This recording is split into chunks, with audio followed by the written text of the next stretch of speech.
I was just trying to scare the thief away, but suddenly, due to the sudden ringing of the bell, I was scary and pulled the trigger. My wife rushed into the living room and the lights came on. I saw the stranger I'd shot, blood pouring from his eye. My hands were still shaking when the police arrived at the scene moments later. The sheriff identified the intruder as a wanted criminal named Freddie. He told me not to worry, it was clearly self-defense. To close the case, I needed to head down to the station to give my statement. Sitting in the back of the police car, I couldn't believe I'd actually killed someone.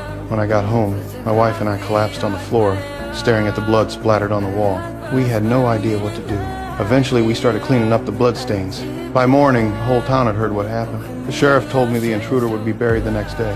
But I couldn't help wondering, did this guy have any family? The sheriff said he had a father who was serving time in prison.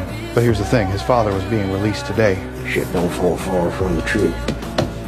Of all days. That's when I started to feel uneasy. Worried about potential retaliation from this criminal's father, I had all the locks on our doors replaced with heavy-duty ones. But after receiving a call from an unknown number, I got seriously nervous. The person on the other end didn't say a word. I was convinced it was the dead man's father. Out of fear, I didn't sleep at all that night. I sat in the living room on high alert until dawn. The next morning, I decided to go to the cemetery to see Freddie's grave. But as I sat in my car, an old man suddenly appeared beside the window. Quiet and peaceful, isn't it? Come to watch the shit go in the hole. I knew it had to be Freddie's father, fresh out of prison. And what he said next absolutely terrified me. Oh, that was a nice picture of your family in the paper.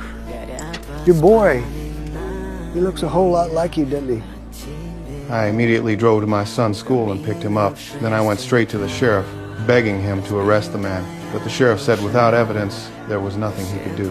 He wants my son. He's probably just trying to scare you. Don't let him.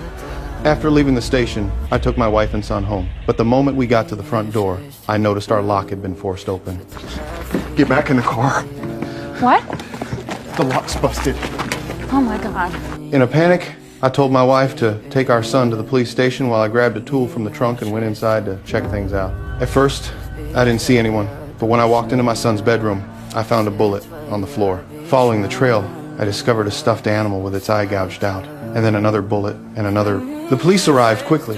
Now we had evidence. They assigned officers to secretly protect us and left one cop stationed inside the house. But I still couldn't sleep. I went downstairs for a glass of milk, and when I returned to the bedroom to try to rest, the intruder's father was standing right beside my son's bed. When I heard strange noises again, I went back downstairs to investigate. The attic entrance was wide open. Kevin? He's in the fucking house! He's in the goddamn house! Jordan! Move! Go! Go! I slammed against my son's bedroom door with all my strength. By the time I got in, the old man had already escaped through the window. But because of the heavy rain, the officers searching outside couldn't find any trace of him. The next morning, I got a call from the sheriff. He said they'd caught the old man and were about to send him to prison. I finally felt relieved. Feeling like the danger had passed, I excitedly headed to the station. But after finishing my statement, I noticed wanted posters on the wall. When I saw Freddie's name, I stepped closer to take a look. To my shock, this Freddie wasn't the man I'd killed that night. I showed the poster to the sheriff and asked him about it, but he insisted this was the same person I'd shot. That is not the guy. He said I was probably so stressed that my memory had gotten fuzzy. Before I could get a clear explanation, the sheriff rushed me out of the station. But I knew I hadn't misremembered. So that evening, I went back to the station to ask more questions. That's when I saw the sheriff and his men loading the old man into a car. But hadn't the sheriff told me they'd already sent him to prison? After thinking it over, I got in my car and followed them. They drove to a spot near some railroad tracks and injected the old man with a sedative. Then they laid him down on the tracks. They'd even staged the scene to make it look like he'd passed out drunk. Watching this unfold, I was completely stunned. If I hadn't actually killed Freddie, why frame me for it? And why were they trying to get rid of Freddie's father? Before I could process what was happening, I heard the train approaching. After a moment's hesitation, I made my decision. I needed to know the truth, so I rushed out to save the old man.